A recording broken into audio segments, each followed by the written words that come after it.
Okay, in our last few examples, we are going to extend our idea of double or triple distribution as we're multiplying polynomials. So in example E, I'm multiplying 3 binomials because they each have 2 terms. So I'm going to do that by first just multiplying 2 at a time. I'll worry about that 4x minus 7 later at the end. So I can multiply 2 binomials using foiling or double distribution. You take every term in your first polynomial, multiply it by every term in your second polynomial. So 2x times x, 2x squared, 2x times 3 plus 6x minus 8x minus 24. Now, before I take the time to multiply this guy by 4x minus 7, let's go ahead and reduce it and combine our like terms in the middle. So our first polynomial is 2x squared minus 2x minus 24 times, 4x minus 7. Now from here, same process. I take every term in my first polynomial, multiply by every term in my second. So I have 2x squared times 4x. 2x squared times 4x, I multiply my coefficients and get 8. X to the, I need to add my exponents, x to the third. And then 2x squared times negative 7 will give me minus 14x squared. As I take negative 2x times 4x minus 7, I get a minus 8x squared, because I add those exponents, plus 14x. And then I'll take negative 24 times 4x minus 7. Negative 24 times 4x gives us a minus 96x. And then negative 24 times negative 7 is a positive 168.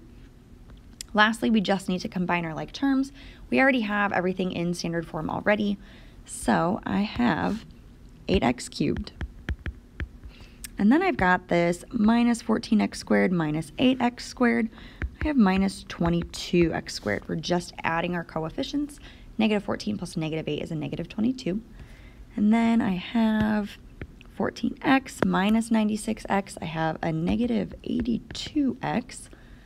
And I have a plus 168 at the end. Final answer. Example F, same idea. Take everything in your first polynomial, multiply it by everything in your second. So I have x squared times 3x cubed, and I get 3x to the 5th. And then x squared times negative x squared minus x to the 4th, x squared times positive 6x plus 6x to the 3rd. Now I take my negative 2x and multiply by everything in my second polynomial. I have minus 6x to the 4th, and then plus 2x cubed minus 12x squared. And lastly, I take 8 times everything in my second polynomial. 8 times 3x cubed is going to give us a 24x cubed. 8 times negative x squared, negative 8x squared. And lastly, 8 times positive 6x plus 48x. Alrighty, we combine our like terms as much as possible. So I have 3x to the 5th, and it looks like that's it. That is my highest degree on x, so that has to be my first term. Then I've got minus x to the 4th minus 6x to the 4th, and then that is it for my x to the 4ths. So I just have minus 7x to the 4th. Then I've got 6x cubed, 2x cubed, plus 24. Okay, 6 plus 2, I've got 8, plus 24 more, I have 32x cubed. Then I have minus 12x squared minus 8x squared minus 20x squared. And lastly, just that nice plus 48x at the end. Nothing is able to be combined anymore. I have all of my degrees on x in decreasing order, so my answer's in standard form. I am done. Notice I'm left with a 5th degree polynomial with 5 terms.